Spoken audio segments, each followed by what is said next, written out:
Kali ini kita kedatangan narasumber yaitu Kang Reza. Halo Kak, Apa kabarnya nih Kang hari ini? sehat alhamdulillah. Lagi ada kesibukan apa nih Kang kali ini? Sekarang belum ada kesibukan sih, makanya bisa datang ke sini. Makasih banget loh udah mau Makasih banget datang ke loh. sini. Teman-teman yang belum tahu Kang Eja itu siapa? Kang Eja adalah salah satu tim PPTIK. Kang, aku pengen tahu nih, Akang di PPTIK itu sebagai apa sih Kang? Eh, Peran aku di PPTIK itu sebagai software developer, khususnya di mobile apps. Emang awalnya masuk PPTIK itu gimana sih Kang? Awalnya Awalnya saya PKL dulu sih. PKL dulu Terus 3 bulan, habis itu lanjut program magang, sampai akhirnya saya diterima untuk jadi salah satu staf di BPTIK. Berapa lama sih Kang magangnya? Waktu itu PKL-nya 3 bulan, magang 6 bulan. Setelah itu baru tanda tangan kontrak untuk jadi tim di sini. Ah gitu. Kalau boleh tahu emang akangnya ini jurusan apa sih dulunya? Dulu waktu SMK saya ngambil rekayasa perangkat lunak, jadi sangat linear lah dengan jurusan itu. kenapa sih Kang memilih jurusan rekayasa perangkat lunak? Karena waktu itu emang lagi interestnya sama teknologi aja sih. Walaupun sebelum masuk ke SMK itu sempat gambling lah biasa. Iya, iya. Waktu itu udah sempat masuk ke SMK 12 tuh penerbangan. Bahkan udah mau masuk ke Tata Boga. Tapi akhirnya ya di SMK 13 itu karena lingkungannya enak, terus bersih, nggak kayak di SMK 12 tuh saya kan bengkel pesawat gitu ya. Jadi kayak gimana gitu akhirnya milih untuk di 13 dan pilihannya ya rekayasa perangkat lunak. Tapi gimana sih Kang bisa beradaptasi gitu pas awal-awal di perangkat lunak itu? Adaptasi jujur nggak ada adaptasi ya karena apalagi kepotong sama waktu COVID tuh saya masuk 2019 terus 2020 COVID tuh. Nah udah dari situ udah kayak udah ya adaptasi, bukan adaptasi sama sekolah kan jadinya sama kebiasaan baru kita di rumah gitu, itu sih paling adaptasinya. Di PPTIK pastinya banyak proyek kan Kang ya. Nah, aku boleh tahu gak sih proyek apa atau hal apa yang paling Akang suka? Ya pastinya bikin proyek yang dibayar ya. Maksudnya kalau proyek sih ya hampir semua suka sih karena maksudnya saya bisa explore kemampuan dan lainnya gitu. Tapi memang proyek yang paling saya suka itu proyek pertama saya setelah resmi jadi staf PPTIK. Apa tuh Kak? Itu tuh namanya aplikasi Hyoto itu, dia tuh untuk kontrol lampu IoT gitu. Iya. Dia mirip mirip kayak aplikasi yang Bardi gitu lah, cuman Oh iya. khusus untuk lampu aja sih. Dan itu dari situ mulai ya lebih banyak explore sama tentang software developer juga. Rasanya kenapa suka di Project Kyoto itu tuh? Karena pertama itu project yang benar-benar saya sendiri kerjain gitu. Dan juga ya itu kayak istilahnya pengalaman pertama gitu dan benar-benar setelah kan waktu magang itu kita tim saya itu bertiga. Nah, itu tuh ada lead projectnya. Nah, kebetulan pada saat itu dia keluar. Dan itu tuh project pertama saya setelah lead project itu keluar. Dan ya hasilnya cukup baik lah. Dari Ari ataupun tim yang lain tuh cukup mengapresiasi. Makanya itu kayak, sebenarnya bukan paling suka ya, kayak favorit dan paling berkesan lah. Karena sebagai awal ya. Awalan yang baik Awalan gitu. yang, Awal yang baik. ya, awal yang baik. Nah, selain dari apa ya kesukaan dari Project Kyoto, ada gak sih Kang selama ngerjain project kesulitannya apa aja gitu? Kalau kesulitannya sih di sini tentu karena deadline waktu pengerjaannya ya yang cepat, atau enggak kadang saat kita lagi fokus di satu project aplikasi itu muncul permintaan baru gitu. Dan terkadang yang paling sulit itu adalah terus konsisten dengan data yang sama di versi aplikasi yang beda. Terus gimana sih Kang cara Akang buat ngehadapin kesulitan itu tuh? Ya kalau cara menghadapinya yang pertama nggak ngeluh gitu. Maksudnya Iya, buat apa ngeluh gitu kan. Jadi ya udah kerjain aja sampai selesai. Dan terus masalah tadi perbedaan data dalam setiap versi aplikasi ya itu bisa kita selesaiin bareng-bareng secara tim. Entah itu nanti dari database-nya ada data yang dihapus atau gimana gitu. Intinya untuk mengatasinya ya diskusi dengan tim sih. Karena ngeluh doang juga gak akan selesai Ya, juga buat ya. apa gitu ya ngeluh Iya, doang. Tapi kalau doang. ya udah gitu kan. Nggak akan beres juga aplikasinya. Nah, tadi kan kata akangnya deadline-nya cepet, Cepet mepet-mepet. Nah, mepet-mepet. dari sekian banyak kesibukan di PPTIK, kenapa sih Kang masih mau menetap di sini? Ah, itu agak ini ya pertanyaannya agak sedikit apa ya tricky kayak saya jawabnya. Kalau saya, nah, yang pertama sih karena sekarang saya masih studi S1, Ya. masih studi S1 dan kebetulan kampus saya itu dekat sama kantor PPTK yang sekarang. Itu mungkin alasan yang ya bisa saya sampaikan. Kalau alasan lainnya ya mungkin ada banyak lah.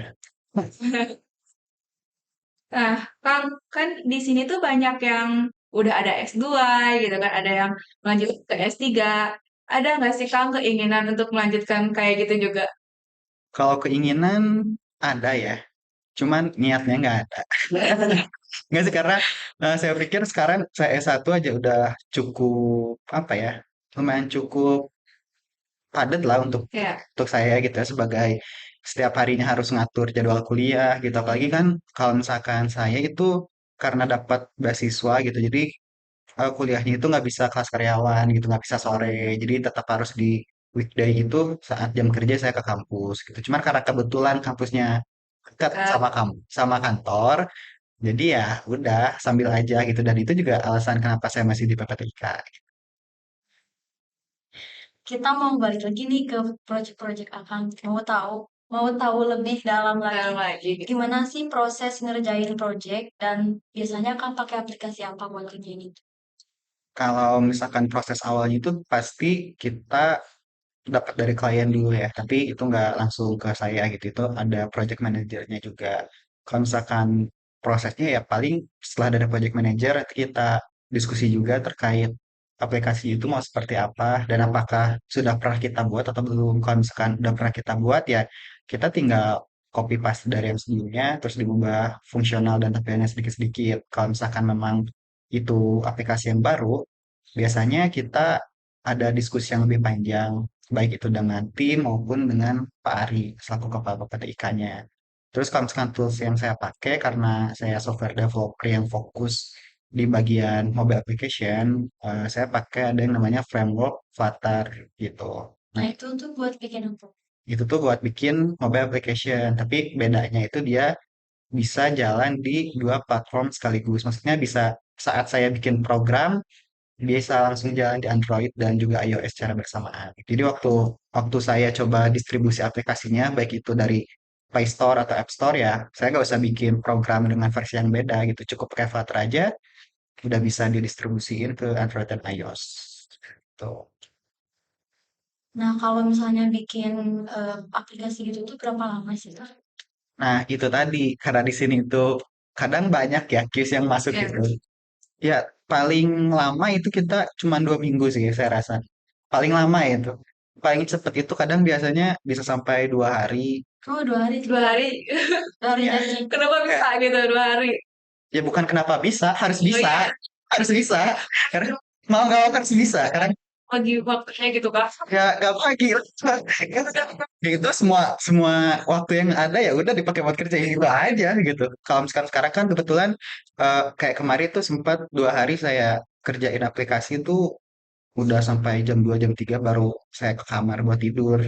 Karena itu emang harus beres cepat gitu. Cuman kebetulan karena sekarang saya lagi libur kuliahnya, belum Ya. masuk semester baru, jadi pada saat siang itu bisa lebih cepat lah, karena 2 hari kekejar gitu. Kalau misalkan lagi kuliah biasanya ya terlambat 1 2 hari juga sih jadinya. Karena kan siangnya terus kuliah juga. Susah gak sih Kak bikin aplikasi kayak gitu? Itu sih kayak saya nggak tahu ya apakah itu bisa disebut susah atau enggak, karena sekarang kan kita udah hidup di zaman AI, di Iya zaman benar. ChatGPT, di zaman internet udah. Masa kita karena tinggal di tengah kota ya gak usah mikirin, nggak usah khawatir sama hal itu gitu. Banyak kok referensi atau research di internet yang sering saya pakai gitu. Bahkan saya juga sekarang kalau ngoding udah mulai pakai AI juga kok biar cepat gitu. Ah, kayak gitu. Jadi nggak ada yang sulit sih sekarang. Yang penting kitanya mau ngerjain aja sih. Nah, aku penasaran nih. Kalau misalnya kita nih, Hmm. kan kita orang awam nih kan, mau nyoba nih bikin aplikasi, kita harus mulai dari mana sih Kak? Ya, jadi kalau aplikasi itu pertama ya, karena dia ada yang berbeda dengan kita harus pahami bahwa aplikasi itu dijalankannya oleh komputer gitu. Komputer itu kan bisa laptop atau komputer atau handphone juga itu kan komputer ya, Ya. mini komputer. Nah, kita harus bisa interaksi sama komputernya itu gitu. Sama aja kayak kita mau pergi ke luar negeri biar di sana aman dan tenang gitu ya. Kita minimal mah ngerti bahasa Inggris kan sebagai Iya, bahasa iya. universal. Nah, begitu juga saat kita mau coba bikin aplikasi, kita harus kenal dulu sama bahasa yang dimiliki oleh komputer itu. Dasarnya itu dulu. Nah, kita tahu dari mana nih Kak bahasa-bahasa komputernya? Nah, kalau bahasa komputer itu ada yang namanya juga bahasa pemrograman. Kalau bahasa komputer itu kan dia cuma 1010 doang. Tapi Oh, ada iya. bahasa pemrograman kayak kalau yang saya pakai kayak Dart atau mungkin Python atau C++ plus plus itu biasa kalau anak-anak IT tahu tuh. Nah, itu kita harus belajar dari situ dulu gitu. Itu yang jadi jembatan antara manusia dan komputer untuk saling berinteraksi gitu. Bisa kita suruh komputernya untuk apain atau bikin program dari situ. Jadi kita harus tahu dasarnya dulu mungkin ya. Iya, intinya kita harus tahu gimana cara komunikasi sama komputernya. Dan dari bahasa itu dimulainya. Gitu. Nah, pasti dari bikin project itu pasti banyak kesulitannya dong, Kang. Nah, solusi kalau misalnya ada trouble, yang pertama kali akan lakuin apa? Apa? Balik tadi ya, yang tadi saya bilang juga, kalau misalkan ada trouble, ya kita tinggal searching aja. Tinggal, Searching aja. iya, tinggal kalau misalkan selama trouble-nya tentang program yang saya buat gitu, itu kan bisa kita search di Google atau pakai AI.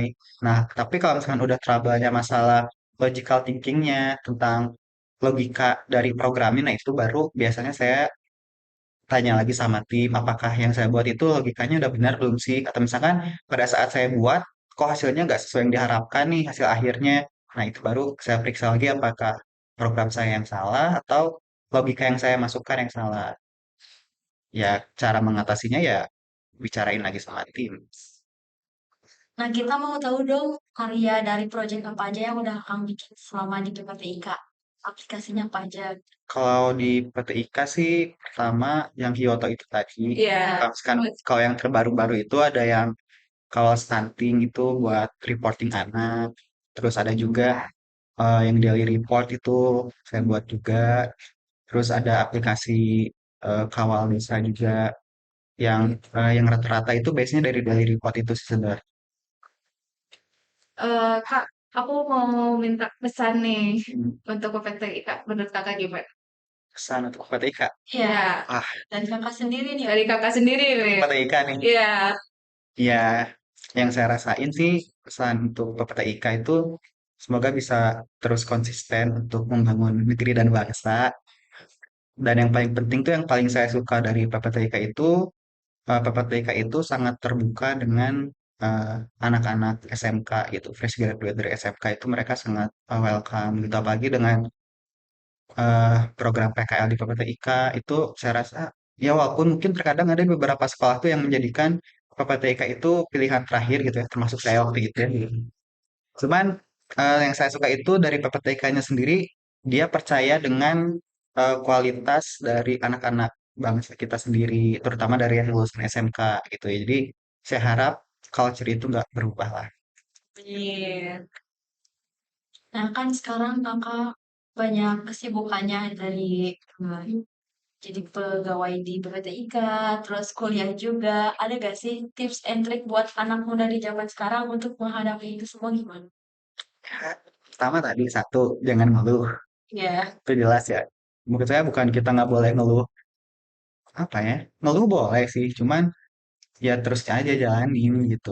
Terus yang kedua harus punya komitmen sih. Kalau saya bilang komitmen, kemauan itu beda ya.